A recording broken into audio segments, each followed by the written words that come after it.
সালমান শাহের হত্যার বিচার যদি 29 বছর পরে হয়, আল্লামা সাঈদীকে ইনজেকশন পুশ করে হত্যা করা হয়েছে, সেই বিচার কবে হবে এটা বাংলার মুসলমান জানতে চায়।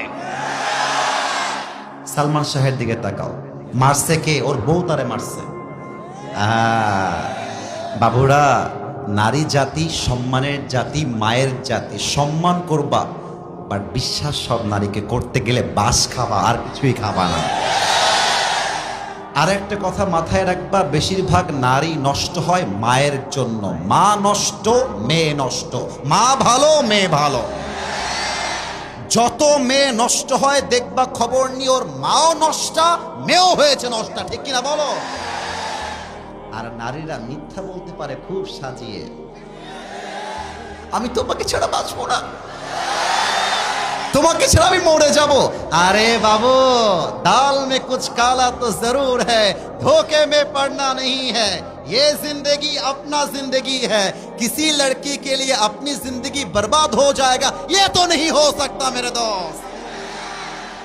একটা মেয়ে ধোকা দিয়েছে মানে যে আমি বেকা হয়ে যাব? নো।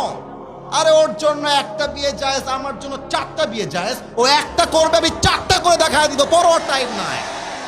29 বছর পরে ইনভেস্টিগেশন করে আপনার সালমান শাহের খুনি বের করছেন, আর বাংলাদেশের কোরআনের উজ্জ্বল নক্ষত্র, কোরআনের পাখি আল্লামা সাঈদীকে জেলখানায় ঢুকিয়ে 12টা বছর নির্যাতন করে শহীদ করা হয়েছে। এর বিচার কবে হবে? আমরা জবাব চাই বাগমারার ভাইরা, বলেন। ও, নায়কের বেলায় দরদ উথলায় পড়ে, আলেমদের বেলায় দরদ উথলায় না, কারণ আলেমরা তো ভারতের দালালি করে কথা বলে না। ভারতের দালালি করে কথা বললে আলেমদের দাম বেড়ে যেত। মাথায় রাখবা, এই বাংলাদেশ ভারতের জন্য স্বাধীন হয় নাই।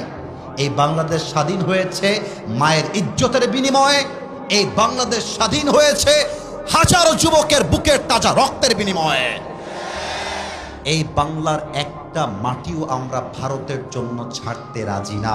আল্লামা সাঈদী বলতেন, বাড়াবাড়ি বেশি কইরো না, গাছের আগায় আছো, গাছের আগায় থাকো, বেশি বাড়াবাড়ি করলে একটা ঝাঁকুনি মারবে, মামুর বাড়ি দিল্লি গিয়ে পড়বা, ওই দিল্লি গিয়ে তারা পড়েছে, ঠিক কিনা বলে? অতএব সালমান শাহের হত্যার বিচার করলেই হবে না।